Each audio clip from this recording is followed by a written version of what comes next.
لله رب العالمين والصلاة والسلام على سيد الأنبياء والمرسلين أما بعد فأعوذ بالله من الشيطان الرجيم بسم الله الرحمن الرحيم قال الله تعالى في شأن حبيبه مخبرا وآمرا يا أيها النبي حسبك الله ومن اتبعك من المؤمنين آمنت بالله صدق الله العظيم الصلاة والسلام عليك يا سيدي يا رسول الله الصلاة والسلام عليك يا سيدي يا حبيب الله الصلاة والسلام عليك يا سيدي يا نبي الله وعلى آلك وصحابك يا نور الله اللہ کی حمد و ثنا کے بعد درود و سلام حضور صلی اللہ تعالی علیہ وآلہ وسلم کی بارگاہ میں ہدیۃً توبۃً عقیدۃً نذرانۃً پیش کرنے کے بعد حاضرین کرام السلام علیکم ورحمۃ اللہ وبرکاتہ۔ قرآن پاک کی آیت مبارکہ پڑھی جس میں اللہ تبارک و تعالیٰ نے فرمایا اے نبی تمہارے لیے اللہ تبارک و تعالیٰ کافی ہے اور وہ مومن جو تمہارے ساتھ ہیں یہ تمہارے لیے کافی ہیں، یعنی جو تیری اتباع کرتے ہیں یہ مومن تیرے لیے کافی ہیں۔ مفسرین کرام فرماتے ہیں کہ یہ آیت اس وقت نازل ہوئی جب حضرت سیدنا عمر فاروق اعظم رضی اللہ تعالیٰ عنہ نے کلمہ پڑھ کر جیسے مسلمان ہوئے تو اس وقت حضرت سیدنا جبرائیل علیہ السلام یہ آیت لے کر آئے یا ایھا النبی حسبک اللہ ومن اتبعک من المؤمنین۔ اللہ نے فرمایا ہے محبوب تمہارے لیے اللہ کافی ہے اور جتنے مسلمان ہیں یہ تمہارے لیے کافی ہیں۔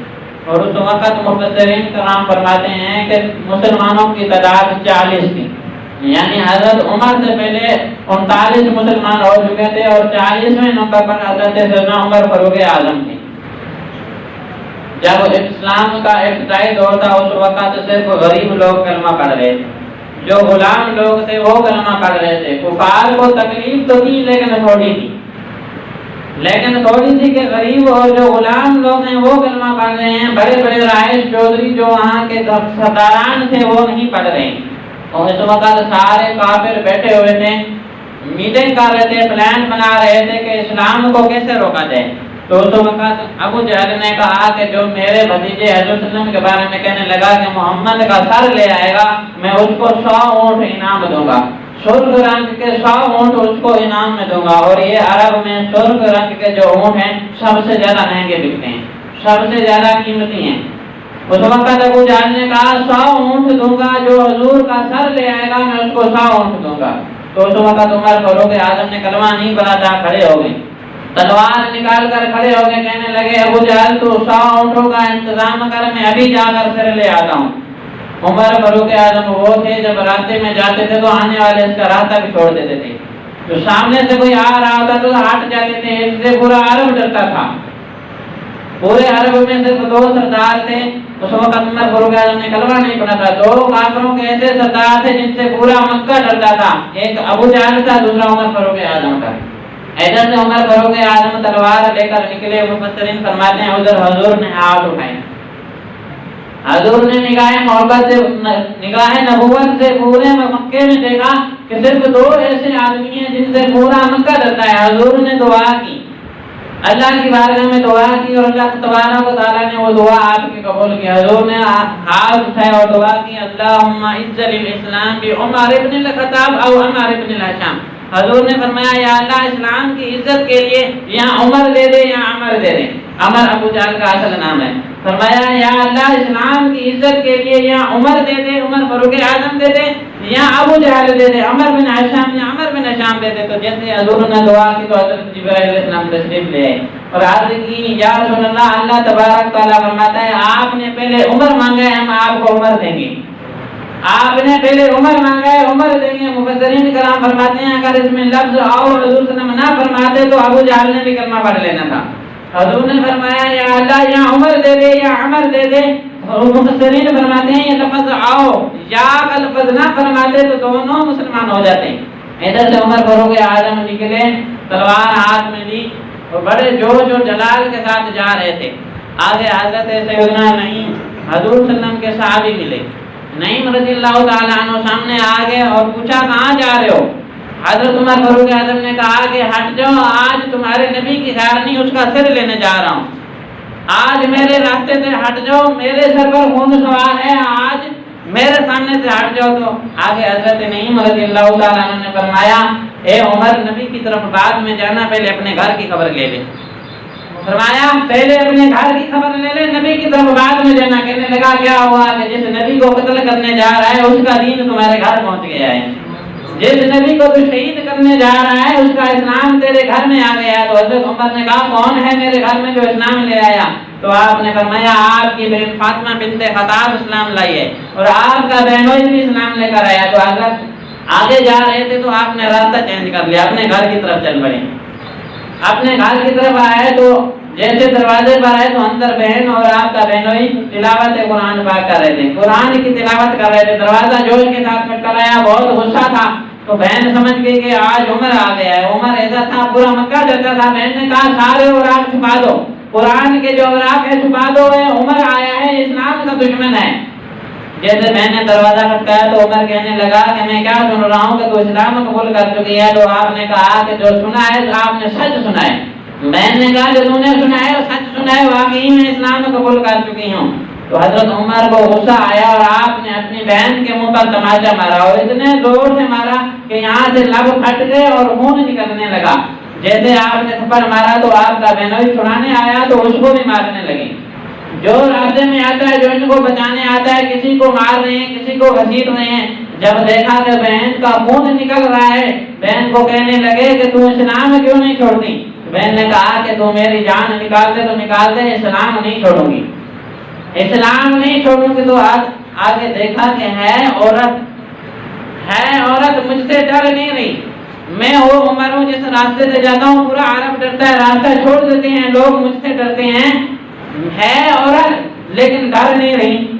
اسلام میں اتنی طاقت، عورت ہو کے عمر سے نہیں ڈرتی۔ عمر نے کہا کہ کیوں نہیں ڈرتی؟ کہنے لگی کہ میں اسلام قبول کر چکی ہوں، جان نکالنی نکال دے، کلمے سے نہیں بھولوں گی۔ یہ عمر تو اگر خطاب کا بیٹا ہے تو میں بھی خطاب کی بیٹی ہوں، تو نے جس ماں کا دودھ پیا ہے اس کا میں نے بھی پیا ہے، جان نکالنی ہے تو نکال دے، میں اسلام سے نہیں ہٹوں گی۔ عمر نے دیکھا کہ بہن کا اتنا جذبہ، اتنا ایمان مضبوط، کہنے لگا اتنا ایمان مضبوط، عمر کا دل پگھل گیا۔ آگے کہنے لگا کہ میں جب دروازے پر آیا دیکھا تھا ادھر آپ کچھ پڑھ رہے تھے، کچھ آواز آ رہی تھی، کیا پڑھ رہے تھے؟ بہن نے کہا کہ ہم اپنے نبی پر جو قرآن نازل ہوا ہے اس کی تلاوت کر رہے تھے، ہم قرآن پڑھ رہے تھے۔ اب عمر نے کہا کہ مجھے وہ قرآن سناؤ، مجھے وہ قرآن سناؤ۔ عمر جب غسل کر کے آیا تو بہن نے آگے قرآن پاک کھولا، کسی نے لکھا ہے کہ سورۃ مریم تھی، کسی نے لکھا ہے کہ سورۃ طٰہٰ تھی۔ جیسے آپ کی بہن نے قرآن پڑھا اور آگے پڑھا طٰہٰ، صرف 2 لفظ پڑھے تو عمر نے کہا ٹھہر جا، مجھے یہ بتا یہ کون سی زبان میں نازل ہوا ہے؟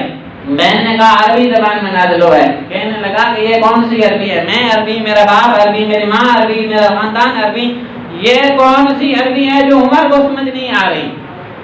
بہن نے کہا کہ یہ طٰہٰ میری نبی کے پیشانی کا نام ہے، یہ طٰہٰ میرے نبی کے پیشانی کا نام ہے، جو ان کا تاج ہے اس کا نام ہے۔ یعنی آپ کی بہن نے حضور صلی اللہ علیہ وسلم کی تعریف کی تو حضرت عمر نے کہا کہ بس اب قرآن ادھر سے پڑھنا ہے جس کے سر سے شروع ہوتا ہے، اب قرآن ادھر سے پڑھنا ہے جس کی پیشانی سے شروع ہوتا ہے۔ کہنے لگے کہ میری بہن مجھے عمر نے کہا کہ مجھے حضور کے پاس لے چل، اب عمر وہاں سے قرآن پڑھے گا جس کے سر سے قرآن شروع ہوتا ہے۔ اب ادھر بہن کو لے کر روانہ ہوئے، حضور صلی اللہ علیہ وسلم کی بارگاہ میں آئے تو دروازہ کھٹکھٹایا، اندر صحابہ کرام حضور صلی اللہ علیہ وسلم کے ساتھ بیٹھے تھے۔ دروازہ کھٹکھٹایا تو پوچھا کون آیا ہے؟ کہا کہ عمر آیا ہے۔ عمر آئے ہیں، حضرت عمر فاروق اعظم سے سارے ڈرتے تھے۔ یہاں مفسرین نے لکھا ہے کہ حضرت بلال رضی اللہ تعالیٰ عنہ چھپ گئے، حضرت صہیب رضی اللہ تعالیٰ عنہ اس وقت چھپ گئے۔ جو صحابہ کرام تھے، جو غلام صحابہ کرام تھے جنہوں نے کلمہ پڑھا ہوا تھا، وہ چھپنے لگے۔ حضور نے فرمایا کیا ہو گیا ہے، کیوں چھپ رہے ہو؟ کہنے لگے کہ یا رسول اللہ عمر آیا ہے، یہ عمر بہت مارتا ہے، عمر آیا ہے، یہ غلاموں کو بہت مارتا ہے، جنہوں نے کلمہ پڑھا ہوا ہے ان کو بہت مارتا ہے، اس لیے چھپ رہے ہیں۔ تو اس وقت حضور صلی اللہ علیہ وسلم کے چچا حضرت سیدنا امیر حمزہ آگے آ کر کھڑے ہو گئے، فرمانے لگے کہ ڈرو نہیں، اگر آج عمر اچھی نیت سے آیا ہے تو فاتحہ اس کا استقبال کروں گا، اگر بری نیت سے آیا ہے تو آج تلوار بھی عمر کی ہوگی، گردن بھی عمر کی ہوگی۔ کہنے لگے کہ ڈرو نہیں، اگر بری نیت سے آیا ہے تو آج تلوار بھی عمر کی ہوگی، گردن بھی اسی کی ہوگی، اگر اچھی نیت سے آیا تو فاتحہ۔ حضور نے فرمایا کون سی باتوں میں پڑھ گئے ہو؟ عمر آیا نہیں، لایا گیا ہے، عمر آیا نہیں، تمہیں پتہ نہیں، میں نے دعا کی ہے، عمر لایا گیا ہے۔ جب حضور صلی اللہ علیہ وسلم کی خدمت میں آگے حاضر ہوئے، یہاں مفسرین نے لکھا ہے کہ عمر کے آنے کا انداز یہ تھا کہ چادر آپ نے گلے میں لگائی ہوئی ہے، گلے میں لٹکی ہوئی تھی اور نگاہیں جھکی ہوئی تھی۔ حضرت عمر سامنے کھڑے ہیں اور بہن کو کہا تھا مجھے ایسے لے چلنا جب کسی کا کوئی غلام بھاگ جائے اور اس کو پکڑ کر آقا کی خدمت میں لایا جائے، مجھے ایسے لے چلنا۔ جب عمر ادھر سامنے آئے تو حضور نے دیکھا، اب نگاہ عمر کو حضور کی نگاہ پڑی، عمر نے حضور کو دیکھا، حضور نے عمر کو دیکھا تو حضور نے فرمایا اے عمر، کیا تیرا ایمان لانے کو ابھی بھی دل نہیں کرتا؟ تیرا ایمان لانے کو ابھی بھی دل نہیں کرتا؟ تو حضرت عمر رضی اللہ تعالیٰ عنہ نے جب کلمہ پڑھ لیا، آپ نے کہا کہ میں کلمہ پڑھنے آیا ہوں۔ حضور نے پوچھا کیسے آیا ہے؟ کہنے لگا کہ سچ بتاؤں پہلے تو تمہارا سر لینے آ رہا تھا، اب اپنا سر دینے آیا ہوں، پہلے تمہاری جان لینے آ رہا تھا، اب اپنی جان دینے آیا ہوں، مجھے کلمہ پڑھا کر اپنی جماعت میں شامل کر لیں، مجھے اسلام قبول کریں۔ حضور نے جب حضرت عمر کو کلمہ پڑھایا تو صحابہ کرام نے نعرہ تکبیر لگایا اور اتنی زور سے نعرہ لگایا کہ وہاں پہاڑوں تک آواز گئی، مکے کے پہاڑ بھی گونج اٹھے۔ اب جب حضرت عمر نے کلمہ پڑھا تو حضرت جبرائیل علیہ السلام قرآن لے کر آئے، اللہ نے فرمایا اے نبی یہ تیرے لیے جو مسلمان ہوئے یہ بہت کافی ہیں، یعنی عمر آیا تو اسلام کو مضبوطی ہوئی، عمر آیا تو اسلام مضبوط ہوا۔ کچھ دیر بعد حضور صلی اللہ علیہ وسلم نماز پڑھنے لگے تو حضرت عمر آگے عرض کرتے ہیں یا رسول اللہ کیا کرنے لگے ہیں؟ حضور نے فرمایا میں اپنے اللہ کی عبادت کرنے لگا ہوں، نماز پڑھنے لگا ہوں۔ اب عمر نے کہا کہ ہم سچے نہیں؟ حضور نے فرمایا آپ بھی کوئی شک ہے؟ آگے عرض کی یا رسول اللہ ہمارا دین سچا نہیں؟ حضور نے فرمایا بے شک سچا ہے۔ کہ آپ سچے نبی نہیں ہیں؟ حضور نے فرمایا واقعی میں سچا نبی ہوں۔ تو حضرت عمر نے فرمایا یا رسول اللہ جب دین ہمارا سچا، ہمارا اسلام سچا، ہمارا نبی بھی سچا اور آپ چھپ کر عبادت کریں، عمر کلمہ پڑھ لے آپ چھپ کر عبادت کریں، عمر کلمہ نہ پڑھے تب بھی چھپ کر عبادت کریں تو عمر کے کلمہ پڑھنے کا کیا فائدہ؟ آج کی یا رسول اللہ آج مکے میں عبادت کرتے ہیں، آج وہ خانہ کعبہ میں عبادت کرتے ہیں، جب ہمارا اسلام سچا، ہمارا رب سچا، دین سچا تو ہم چھپ کر عبادت کیوں کریں؟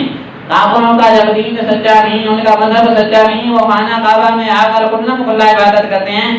حضرت عمر نے کہا کہ آج خانہ کعبہ میں عبادت کرتے ہیں۔ اب مسلمانوں کی دو قطاریں بنی، آگے حضور جا رہے ہیں، پیچھے دو مسلمانوں کی قطاریں آ رہی ہیں، ایک کے آگے حضرت سیدنا امیر حمزہ تلوار لے کر جا رہے ہیں، دوسری قطار کے آگے حضرت سیدنا عمر بن خطاب جا رہے ہیں۔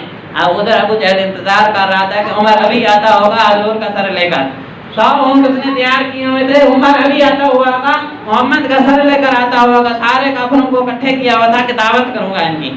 جب حضور صلی اللہ علیہ وسلم آئے ادھر دیکھا تو عمر بھی پیچھے آ رہے ہیں، حضرت عمر فاروق اعظم کے پیچھے مسلمانوں کی تعداد ہے۔ اب حضور صلی اللہ علیہ وسلم کو عرض کرنے لگے یا رسول اللہ آپ عبادت کریں، آپ اللہ کے گھر میں عبادت کریں۔ حضور صلی اللہ علیہ وسلم نے نماز کی نیت کی، نماز پڑھنے کھڑے ہو گئے تو آگے حضرت عمر فاروق اعظم آگے تلوار لہرا کر کہنے لگے اے ابو جہل سن لو، اے عتبہ سن لو، اے عتیبہ سن لو۔ وہاں جو کافروں کے سردار بیٹھے ہوئے تھے سب کو کہا اے سن لو، وہ میرا نبی نماز پڑھ رہا ہے، جس نے اپنی بیوی کو بیوہ کرنا ہو آ کر رو کر دکھائے، جس نے اپنے بچے یتیم کرنے ہو آ کے رو کے دکھائے، میرا نبی عبادت کر رہا ہے، آج میں اس کے ساتھ ہوں، جس نے اپنے بچوں کو یتیم کرنا ہو ہاتھ لگا کر دکھاؤ۔ اب ابو جہل کہنے لگا کہ یہ کیا عمر کے تیور بدل گئے، یہ بھی مسلمان ہو گیا۔ اب ابو جہل تھا نا ادھر سے گھبرا گیا، ٹوٹ گیا، اب کہنے لگا اسلام ہمارے ہاتھ سے گیا، اب ہم اس کو روک نہیں سکتے۔ جب حضرت عمر نے کہا کہ میں حضور کے ساتھ ہوں تو اس وقت خانہ کعبہ سے آواز آئی اگر تم ان کے ساتھ ہے تو ہم تمہارے ساتھ ہیں، اگر تو ان کے ساتھ ہیں اے بھی ندا آئی تو ان کے ساتھ ہیں تو ہم تمہارے ساتھ ہیں. حضرت عمر فاروق اعظم وہ ہیں جن کے آنے سے اسلام میں مضبوطی ہوئی. آپ کا جب دور خلافت آیا اتنا دور خلافت بہت اچھا چلا. یہاں انگریز نے لکھا ہے کہ اگر 2 سال اور حضرت عمر فاروق اعظم زندہ رہ لیتے تو پوری دنیا میں صرف مذہب اسلام رہنا تھا اور کوئی مذہب نہیں ہوتا. صرف 2 سال ان کی حکومت اور چلتی تو پوری دنیا میں صرف مذہب اسلام رہنا تھا اور نہیں رہنا تھا. آپ کا جو دور خلافت تھا بہت بڑا آسان تھا. آپ رات کو گشت کیا کرتے تھے, گھروں میں جاتے تھے, کوئی بھوکا تو نہیں سو رہا, میری یہاں حکومت ہے. آپ امیر المومنین تھے. کہتے ہیں کہ ساری رات چکر لگاتے تھے اور کہتے ہیں کوئی ایسا نہ ہو کہ بھوکا سو جائے, کل قیامت کے دن عمر کا گریبان پکڑا جائے کہ تیری خلافت تھی اس وقت یہ بھوکا سو گیا. حضرت عمر فاروق اعظم کی خدمت میں ایک مقدمہ آیا تو لوگ کہنے لگے کہ 8 سالی ہیں. آپ نے فرمایا کیا ہو گیا؟ کہنے لگے کہ دریائے نیل میں اگر ہم ایک بچی اس میں دفناتے ہیں, اس میں ڈالتے ہیں تو تب دریائے نیل چلتا ہے. ہم ایک بچی کی قربانی دیتے ہیں تب دریائے نیل چلتا ہے, اس لیے نہیں چلتا. جب کنواری بچی کو دلہن بنا کر وہاں ڈالا جاتا ہے تب دریائے نیل چلتا ہے, ایسے نہیں چلتا. تو آپ کی خدمت میں آئے ہیں, آپ کچھ حل نکالیں. حضرت عمر فاروق اعظم نے فرمایا اچھا یہ بات ہے. آپ نے خط لکھا, فرمایا آپ جس کو دیا اس کو کہا کھولنا نہیں, دریائے نیل میں ڈال دے. جب اس نے خط دریائے نیل میں ڈالا تو دریائے نیل چلنا شروع ہو گیا. تو کسی نے پوچھا اس میں کیا لکھا تھا؟ آپ نے لکھا تھا اے دریائے نیل اگر چلنا ہے تو تجھے عمر کہتا ہے چل, رب کے حکم سے چل. اگر نہیں چلتا تو ہمیں تمہاری ضرورت نہیں ہے. اگر تجھے چلنا ہے تو رب کے حکم سے چل, تجھے عمر حکم دیتا ہے چل. تو دریائے نیل چلنا شروع ہو گیا, آج تک بند نہیں ہوا. دریائے نیل میں پہلے کنواری بچی کو ڈالا جاتا تھا پھر چلتا تھا. حضرت عمر فاروق اعظم نے خط لکھ کر دیا, وہ خط ڈالا گیا, اب تک بند نہیں ہوا. حضرت عمر فاروق اعظم ایک مرتبہ جا رہے تھے, واپس آ رہے تو کسی جنگل میں دیکھا تو ایک بڑھیا بیٹھی تھی, ایک بڑھیا عورت بیٹھی تھی. تو آپ اس کے پاس بیٹھ گئے اور اپنے بارے میں پوچھنے لگے کہ میں امیر المومنین ہوں, میری رعایا جو ہے مجھ سے کتنی محبت رکھتی ہے, میرے ساتھ ان کی کیا محبت ہے. اس عورت سے پوچھنے لگے یہ بتا مکے میں کون امیر المومنین ہے, مدینے میں کون امیر المومنین ہے. تو وہ عورت کہنے لگی کوئی عمر ہے. آپ کو وہ جانتی نہیں تھی, دیکھا نہیں تھا. کہنے لگی کوئی عمر ہے, امیر المومنین بنا ہوا, خلافت اس کی ہے. تو آپ نے اس سے پوچھا یہ بتا تو کیا اس سے راضی ہے, عمر کی جو دور خلافت چل رہی ہے کیا تو اس سے راضی ہے. تو وہ عورت کہنے لگی یہ تو پتا کر قیامت کے دن چلے گا, آئے گا نا میں اس سے پوچھوں گی. جب میدان معاشر میں آئے گا تو میں اس سے پوچھوں گی, یہ تو اس کو ادھر پتا چلے گا. تو آپ نے کہا کہ آپ اسے کیا پوچھو گی, اس سے کیا پوچھو گی. وہ عورت کہنے لگی کہ وہ امیر المومنین مدینے میں بنا بیٹھا ہے, کبھی میرے حال حوالے لینے نہیں آیا, کبھی ادھر آیا نہیں ہے, میری طرف دیکھا نہیں, پوچھا نہیں میں کس حال میں ہوں. یہ تو پتا کل قیامت کے دن چلے گا, عمر آئے گا تو میں اس سے پوچھوں گی. تو حضرت عمر فاروق اعظم نے ادھر اپنے آپ کو چھپایا, یہ نہیں کہا کہ میں عمر ہوں. تو حضرت عمر نے کہا کہ یہ بتا عمر سے کیسے راضی ہوگی تم, تو عمر سے کیسے راضی ہوگی. تو وہ عورت کہنے لگی کہ مجھے اگر اتنے درہم دے دے تو میں اس سے راضی ہو جاؤں گی. کل قیامت کے دن اس سے یہ نہیں سوال کروں گی کہ تو مجھ سے خبر لینے کیوں نہیں آیا. اگر وہ مجھے اتنے درہم دے دے تو میں اس سے راضی ہو جاؤں گی. تو حضرت عمر فاروق اعظم نے وہ درہم نکالے اور اس نے وہ تحریر لے لی, لکھ لیا کہ کل قیامت کے دن تو عمر سے حساب نہ لینا, یہ درہم لے لے. حضرت عمر فاروق اعظم اس کو درہم دے کر جب واپس آیا تو مدینے میں اعلان کر دیا کہ آج کے بعد اگر دریائے نیل کے کنارے پر کتا بھی پیاسا مر گیا تو اس کا جوابدار بھی عمر ہوگا. کل قیامت کے دن عمر سے پوچھا جائے گا کہ دریائے نیل کے کنارے اگر کتا پیاسا مر گیا اس کا بھی جواب میں دوں گا. یہ جانوروں کے حقوق بیان کر رہے ہیں حضرت عمر فاروق اعظم, تو انسانوں کے کیا حقوق ہوں گے. آج جو ہمارے حکمران ہیں حضرت عمر فاروق اعظم کی ایسی حکومت نہیں تھی. آپ کی یہ حکومت تھی, آپ کے سائے سے شیطان ڈرتا تھا. اس وقت یہ بدکاریاں, یہ گناہ یہ نہیں ہوا کرتے تھے. آپ کے سائے سے بھی شیطان ڈرتا تھا. جس راستے سے عمر گزر جاتے تھے شیطان اس راستے سے نہیں جاتا تھا. ابھی گیا ہے کہیں واپس نہ آ جائے, ابھی گیا ہے کہیں واپس نہ آ جائے. آپ کے سائے سے بھی, عمر کے سائے سے بھی شیطان ڈرتا تھا. حضرت عمر فاروق اعظم ایک مرتبہ سو رہے تھے کسی درخت کے نیچے, تو ایک کافر گزر رہا تھا. آپ نے تلوار لٹکائی ہوئی تھی, آرام فرما رہے تھے. کافر نے کہا اچھا موقع ہے میں اس کو ادھر شہید کر دیتا ہوں, اچھا موقع ہے میں اس کو ادھر شہید کر دیتا ہوں. اب اس نے تلوار نکالی تو اب جیسے وار کرنے لگا تو سامنے سے شیر آ گیا. شیر جیسے آ رہا تو وہ کانپنے لگا تو حضرت عمر کی آنکھ کھل گئی اور تلوار اس کے ہاتھ سے گر گئی. آپ نے تلوار اٹھائی اور کہنے لگا, آپ نے فرمایا تو کیا سوچتا ہے کہ میں سو رہا تھا؟ تو کیا سمجھتا ہے میں سو رہا تھا؟ جس کے ساتھ یاری لگائی ہے وہ تو جاگ رہا ہے, تو یہ کیوں بھول گیا؟ اگر عمر سو رہا تھا جس کے ساتھ میں نے یاری لگائی ہوئی وہ تو جاگ رہا تھا, میں سو رہا تھا تو یہ بھول گیا. حضرت عمر فاروق اعظم فرماتے ہیں میرا رب تو جاگ رہا ہے تو یہ کیوں بھول گیا؟ اب وہ کافر جب دیکھا کہ اتنا ایمان مضبوط مسلمانوں کی اتنی حفاظت, واقعی امیر المومنین سچے ہیں, واقعی آپ سچے ہیں. حضرت سیدنا عمر فاروق اعظم کی خدمت میں ہے, آقا کا ادھر مقدمہ آیا, آپ نے غلام کی شکایت لگائی, کہنے لگا کہ یہ میرا غلام ہو, میرا کہنا نہیں مانتا. جب غلام کو بلایا گیا تو آپ نے اس سے پوچھا کیا وجہ ہے, تیرا مالک تجھ سے راضی نہیں ہے؟ تو وہ کہنے لگا کہ میرا مالک مجھے روزانہ کہتا ہے کہ 100 درہم دیا کر, 100 درہم کما کر دیا کر. تو آپ نے کہا کہ تو پیشہ کون سا کرتا ہے, تو کام کون سا کرتا ہے؟ کہنے لگا کہ میں مدینے میں چکیاں بناتا ہوں, اور وہ چکیاں ایسی بناتا تھا مدینے میں اور جیسی کوئی نہیں بناتا تھا. حضرت عمر نے کہا کہ تیرا مالک ٹھیک ہی کہتا ہے تو اس کو 100 درہم لا کر دے سکتا ہے, جس طرح کی تو چکیاں بناتا ہے ایسا کوئی نہیں بناتا, تجھے 100 درہم اس کو دینے ہوں گے. آپ نے فیصلہ اس کے مالک کے حق میں دے دیا. اب وہ جو غلام تھا اس کا نام تھا ابو لؤلؤ فیروز, اس کا بغض آ گیا حضرت عمر کے دل میں, کہنے لگا کہ حضرت عمر نے میرے ساتھ ناانصافی کی ہے, اس کا آپ کا اس کے دل میں بغض آ گیا. تو حضرت عمر فاروق اعظم نے ایک مرتبہ اس کو کہا کہ تو مجھے بھی چکی بنا کر دے, مجھے بھی ایک چکی بنا کر دے. تو وہ جو ابو فیروز تھا اس کہنے لگا کہ عمر میں تجھے ایسی چکی بنا کر دوں گا جس کی آواز زمین تک بھی جائے گی, آسمان تک بھی جائے گی. اس کی آواز جیسے زمین پر ہوگی آسمان تک بھی ہوگی. تو آپ سمجھ گئے, صحابہ کرام کو فرمایا کہ اس نے مجھے قتل کرنے کی دھمکی دی ہے, اس نے مجھے قتل کرنے کی دھمکی دی ہے. تو اس نے آپ کو قتل کیا تھا. آپ نماز پڑھا رہے تھے, صبح کا وقت, رات کو سوئے تو خواب دیکھا. تو آپ نے خواب میں یہ دیکھا کہ ایک سفید سرخ رنگ کا مرغا ہے, آپ کے پیٹ میں چونچے مار رہا ہے. 3 مرتبہ اس نے چونچے ماری. تو صبح اٹھے اور آپ نے خواب کی تعبیر کے لیے, حضرت ابو بکر صدیق رضی اللہ تعالیٰ عنہ کا گھرانہ تھا, یہ خوابوں کی تعبیر بتاتا تھا.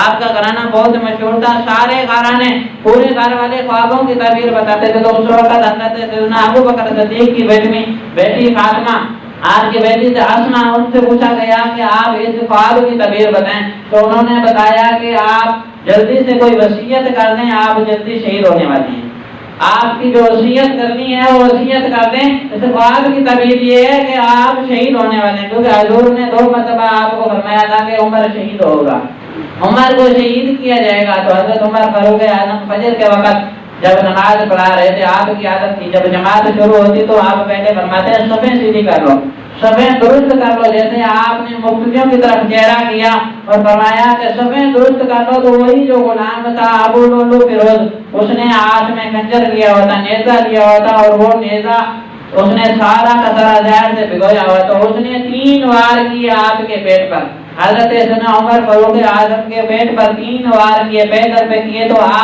آپ نے کہا کہ اس کتے کو پکڑو, اس وقت بھاگ گیا, یہ روایت مشہور ہے. آپ نے کہا اس کتے کو پکڑو, یہی لفظ کہے تو صحابہ کرام اس کے پیچھے دوڑے.